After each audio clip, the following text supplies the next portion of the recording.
अस्सलाम वालेकुम। Welcome to एमराद। दोस्तों, बात आज हम करने जा रहे हैं कि पाकिस्तान के JF-17 ब्लॉक 3 की इंटीग्रेशन के बाद आज़रबाईजानी एयरफोर्स में इंडिया ये कोशिश कर रहा है कि वो अपने LCA तेजस एयरक्राफ्ट को आर्मीनिया को पिच करे, जो कि आज़रबाईजान का एक मुखालिफ कंट्री है। दोस्तों, रिसेंटली आज़रबाईजानी प्रेसिडेंट ने अपनी ऑफिशियल स्टेटमेंट में ये क्लेम किया कि JF-17 एयरक्राफ्ट उनकी एयरफोर्स में बाकायदा इंटीग्रेट हो चुका है, यानी कि ऑपरेशनलाइज किया जा सकता है और हो सकता है हमें बहुत ही कम अरसे में इसकी बाकायदा डिलीवरीज भी देखने को मिले।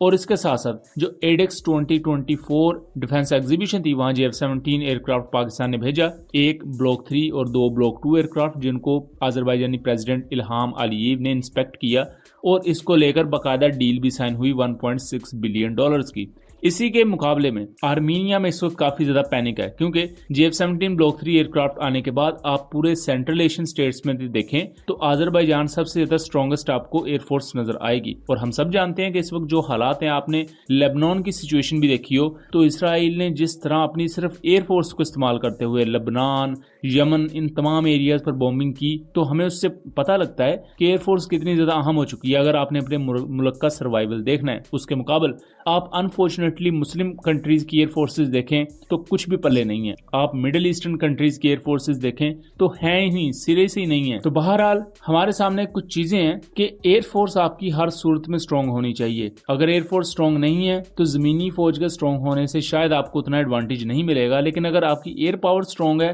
तो आपकी लैंड फोर्सेज में अगर कोई कमियां हैं तो वो कंपनसेट हो सकती हैं। तो दोस्तों, इसी कॉन्टेक्स्ट में आज़रबाईजान भी अपनी एयरफोर्स को ताकतवर करने में लगा हुआ है। अब जब आज़रबाईजान ने ये JF-17 एयरक्राफ्ट लिए हैं पाकिस्तान से, तो उसके बाद मुख्तलिफ इंडियन सोर्सेज इस चीज की तरफ इशारा कर रहे हैं कि इंडिया पिच कर सकता है अपने LCA तेजस MK1A एयरक्राफ्ट को आर्मीनिया के लिए।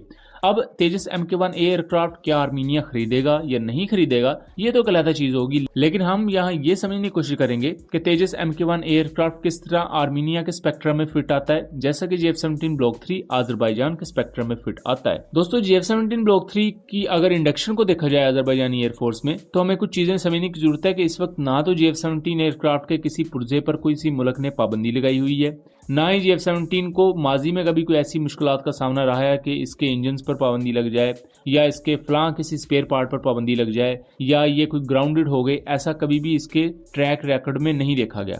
अगर आप उसके मुकाबले में तेजस MK1A एयरक्राफ्ट को देखें तो रिसेंटली डेनमार्क ने इसके इंजन चार्ज एम्पलीफायर पर पाबंदी लगा दी। उसकी वजह यूक्रेन रशिया वॉर थी, क्योंकि इंडिया का बहुत क्लोज कोऑपरेशन रशिया के साथ रहता है और जियोपॉलिटिकल मामलात में इस तरह की चीजें चलती रहती हैं। उसके बाद अमेरिका ने जो 99 GE F404 इंजन प्रोवाइड करने थे इस तेजस MK1A एयरक्राफ्ट के लिए, उस पर भी बहुत ज्यादा डिलेज हैं। कहा जा रहा है कि जो पहले 2-3 इंजन हैं वो प्रोवाइड किए जाएंगे इस अक्टूबर 2024 में। जब ये इंजन प्रोवाइड किए जाएंगे तो उसके बाद इनको बाकायदा उन एयरक्राफ्ट के एयरफ्रेम में इनकॉर्पोरेट किया जाएगा, एयरफ्रेम को बाकायदा से रिफर्बिश किया जाएगा, तैयार किया जाएगा। उसके बाद इनकी डिलीवरीज इंडियन एयरफोर्स को पॉसिबल होगी। तो हम ये समझ सकते हैं कि 2025 में जाके कोई पहले तेजस MK1A एयरक्राफ्ट इंडियन एयरफोर्स को डिलीवर किए जाएंगे, जो कि अपने आप में काफी ज्यादा डिले है, क्योंकि सबसे पहली जो टाइमलाइन थी वो फरवरी 2024 की थी। उससे पहले भी ये 2022 से पूरा प्लान चल रहा है कि तेजस MK1A एयरक्राफ्ट इंडियन एयरफोर्स को प्रोवाइड किए जाएंगे, लेकिन फिर जो न्यू टाइमलाइन आई थी वो फरवरी 2024 की थी। उसके बाद मार्च 2024 में कहा गया कि प्रोवाइड किए जाएंगे, वो भी डिले होगी। अब अक्टूबर की डेडलाइन थी, वो भी डिले हो चुकी है। अब कहा जा रहा है कि 2025 में इंडियन एयरफोर्स को ये तेजस MK1A एयरक्राफ्ट प्रोवाइड किए जाएंगे।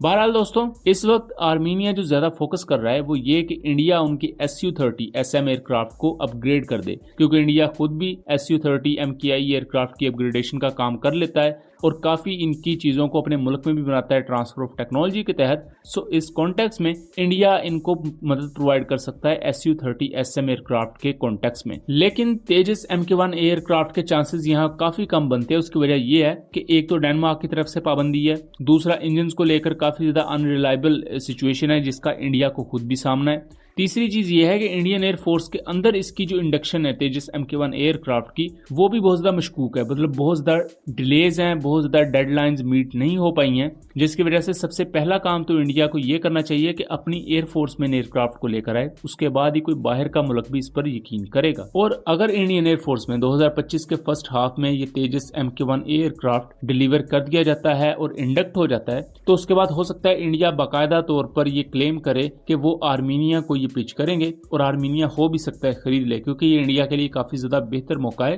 कि जहां आर्मीनिया के जो मध्य मुकाबला कंट्री है उसने अपने आप को काफी ज्यादा बूस्ट कर लिया है और उसके पास एक मॉडर्न 4.5 जनरेशन का एयरक्राफ्ट है। सो हो सकता है वो भी इसी का काउंटर एक लाइट कॉम्बैट एयरक्राफ्ट देख रहे हो और उसकी सूरत में इंडियन तेजस उनके लिए एक बेहतर ऑप्शन हो सकता है, क्योंकि तेजस MK1 एयरक्राफ्ट भी 4.5 जनरेशन का ही लाइट कॉम्बैट एयरक्राफ्ट है और कंपेटेबल है JF-17 ब्लॉक 3 के साथ। अगर इसकी ऑन पेपर स्पेसिफिकेशंस की बात की जाए, ये तो जब एयरक्राफ्ट बकायदा निकलकर सामने आएगा तब देखना दिलचस्प होगा कि ये किस तरह कंपेयर किया जा सकता है। सो दोस्तों, ये था एनालिसिस। उम्मीद करता हूँ चीजें क्लियर रही होंगी। वीडियो पसंद आई हो तो इसे ज्यादा से ज्यादा शेयर कीजिएगा एंड चैनल को सब्सक्राइब कीजिएगा। मिलेंगे अगली वीडियो में, तब तक के लिए अल्लाह हाफिज।